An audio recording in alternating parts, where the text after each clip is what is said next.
Well, this story broke last night by way of Reuters. Is it Reuters? It's Reuters. Reuters. EU. I struggle with reading all my life, guys. All right. So Reuters dropped an article just yesterday afternoon by Dietrich Knott. Headline, retailer 99 cents only files for bankruptcy, plans to shut down the entire operation. So budget retailer 99 cent store filed for Chapter 11 protection on Sunday in Delaware, saying that it intended to close all of its 371 stores in the U.S., sell off its real estate and remaining inventory. The company operates under the business name 99 Cent Store and the 99 Store, with locations in California, Arizona, Nevada, and Texas. It said inflation has made its business model unsustainable. First off, man, I'm really sad. I have these phenomenal memories of hanging with my grandpa, and he'd be like, "Hey, you want to go to the 99 cent store? You got $5. You can get whatever you want." I was like, let's go. Goes a long ways at the 99 cent store. For those of you who don't know, I was a little bit of a fat kid when I was younger, but I'd be tearing it up in the 99 cent store. And I'll never forget the moment where I went in there and I saw something that actually wasn't 99 cents. It was like, it's like Santa's not real. It's a lie. Yeah, exactly. So, I mean, the other day I took my daughter to Five Below, which would be the $5 version of the 99 cent store. And they had a friend over, sleepover, like, "Hey, let's go to Five Below." And even Five Below is struggling to keep it below $5 because it was $5.95. Ooh, $6. I said, with tax, that's $6. Where's this Five Below? I'm getting ripped off. So I think everybody's starting to feel it. I don't even know if you can buy product for 99 cents that's not stupid cheap. Yeah. Well, right. I mean, is this a surprise that the 99 cent store is going out of business? I mean, what kind of margins are? It's not a surprise, but check this out. They employ over 10,800 employees. Yeah. So they're headquartered out of California. So obviously the environment isn't helping them from a headquarters standpoint. The company intends to sell off its inventory and real estate and has lined up a bankruptcy loan that will provide $35.5 million in new funding for their next venture. They're going to close down stores, first 125 in April, and then the remaining by the end of May. So, well, I did this. So let's talk about the segment who's getting crushed by that. Is the average income for somebody who works only at the 99 cent store is $31,000 a year. So in California. In California. Yeah. Wow. That's tough. We went to Dairy Queen last night with the family, and they were short staffed because they can't even find young people that want to work a job like that for minimum wage. Sure. Right? So why would you do that? You can go do something else and make more money, right? Yeah. There's so many industries being affected by that too. I mean, just the minimum wage and what families need to be able to just survive and keep a roof over their head. You know? Cost of living has gone up, but the minimum wage has not really kept up with that. Correct. 99 cent store is like a different era. It's right up there with like JCPenney's, Macy's. We got the Dollar Tree. Sears. Well, actually, news broke also that the Dollar Tree announced that they were going to close 1,000 stores. Family Dollar. And Family Dollar is hiking up its price caps to $7.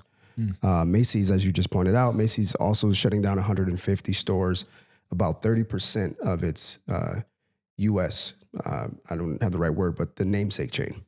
Yeah. So this all relates to the overall fears that we mentioned earlier of just inflation. Inflation is really at the top of people's minds, in particular small business owners. Which affects us heavily right here at this table, right? And obviously, you're buying a couple of them, you are working with them, we're doing the same kind of thing. Yep. And so, like this is a good segue, I guess, kind of into the next article. Well, CNBC put out an article just this morning. Small business optimism hits 11-year low as inflation fears won't go away. So the NFIB Business Optimism Survey, they do this every year. It reached a reading of 88.5, down a point, but that's its lowest it's been since 2012 in December. So a quarter of all respondents cited inflation and in particular higher input and labor costs.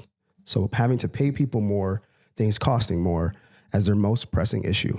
28% reported raising average selling prices for the month, and 38% of survey respondents planned additional price hikes to offset.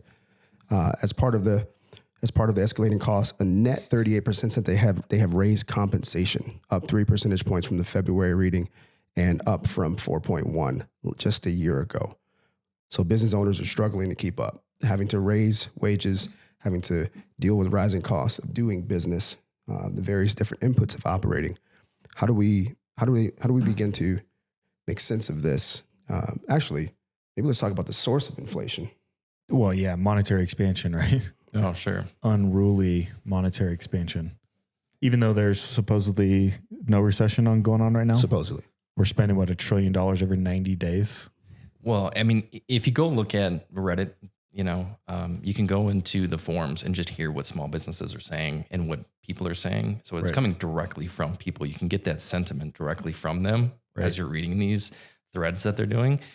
And you can understand it before this information comes out that we're not going in a good direction. And you hear it right from the same people, in small business threads and, yeah. My question is, how do we stop it? Right? Because truthfully, what needs to happen is we need to stop printing money. But we've reached such a point where if we do, the effect of that would be so cataclysmic that I'm not sure we are ready for that. Like, it would make the Great Depression look small in comparison to that. So I don't know what the answer is. I have some thesis on where I think we're going. Where do you think we're going? But I think the only way out of it is to do a currency reset. You see what just happened in Zimbabwe, where they moved over to the ZiG, where they reissued a brand new currency backed by gold. Have we ever done that in the US? We haven't done that, but it's been done globally. And interestingly enough, Edward Snowden, you guys don't know who that is, the whistleblower, former, what was his official role? He was he was at an NSA. NSA something. NSA analyst. Highly intelligent guy in the intelligence community. Has access to a lot of resource and whatnot. But he basically came out and said in his, there you go. Scroll it down a little bit more, Cole. To there. He said, Edward Snowden predicts a national government will be revealed this year to have been buying Bitcoin without having disclosed that fact publicly. And he was alluding to the U.S. government being the one that's buying Bitcoin. We've all know we've been moving to a CBDC. Even if we move to a centralized digital currency, the same problem exists. It's actually even worse now because it's just, there's no actual printing of money, right? It's just zeros and ones at that point. And so are we moving back to a time where we have a currency backed by something? I would venture to say maybe. I mean, backed by what? I don't know. Right. Yeah. And that becomes the question. Mm-hmm. Well, this makes me think of when JP Morgan and Jamie Dimon. Yeah. Jamie Dimon said that if any of his traders are recommending Bitcoin, he's going to fire them. Right. But really they find out, behind the curtains that JP Morgan's buying. 100%. And that's what this feels like. And there's truth. There's a lot of truth behind what Snowden is saying. Yep. And that's scary. And I think, some of the ETFs came out, really, popped Bitcoin from 19,000 up to 70,000 now. It was like 71, almost 72 this morning. Was it really? Yeah. You wonder where that's going to cap out at. Well, they said the inflows on those ETFs have been tremendous. Yeah. Because a lot of people who don't know how to buy it, store it, cold storage, things like that, they're think this is the fast way to get access to it. They don't really own it. They're just basically trading the paper at this point. Yeah. But so we talked about that on this pod. That was the same thing what you just talked about, where they're talking on the right, but they're really going left. Mm-hmm. That was exactly what happened in 2008. They were like, "Oh, there's no crisis. Oh, this is all good paper. Don't worry about it." Until they were all out of that bad paper, and then they were like, "Oh, we got a problem." Yeah. And it's your problem, not ours, because we're out. We're going to make money on this problem. That's what they're going to do. Exactly. We're on the right side of the trade now. Yeah. So I think there is a lot of that going on. I think people have a really hard time actually thinking for themselves of what's going to happen.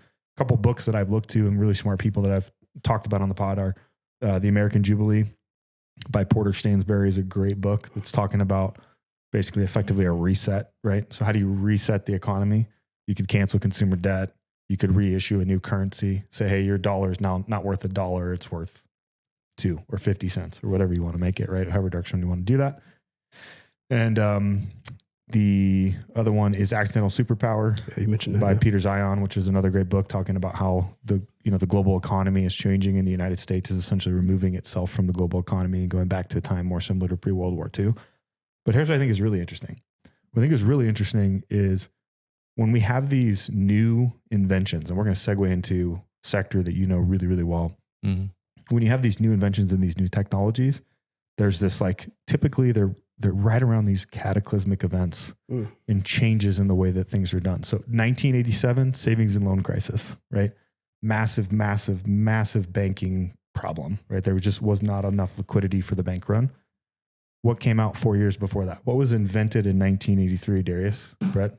I was born in 88. So I was born in 81. Similac was invented for me. Yeah. The internet. Internet was invented in 1983. I would say that was a pretty big pivotal moment in our economy, pretty pivotal moment in our world, and fundamentally changed the way that things were done, right? Yeah. So a lot of what I think we're seeing is these lower level income jobs, these, paying somebody $27 an hour. I looked at the 99-cent store. That was the average hourly wage for a store where people maybe walk out of there spending $20. That's a zero-sum game. Not even a zero-sum game. That's a negative-sum game. Yeah. And so those lower-level jobs or tasks that were generally, they're becoming commoditized. Let's just put it like that. And that's where AI is starting to shift and change the way that we do business. It's infiltrating every single aspect of what we do, from how we do some editing to how we write copy to how we write newsletters to how we orchestrate our data. And we're early on in it too. Yeah, we're 1983 with the internet right now. Yeah. In the world of AI.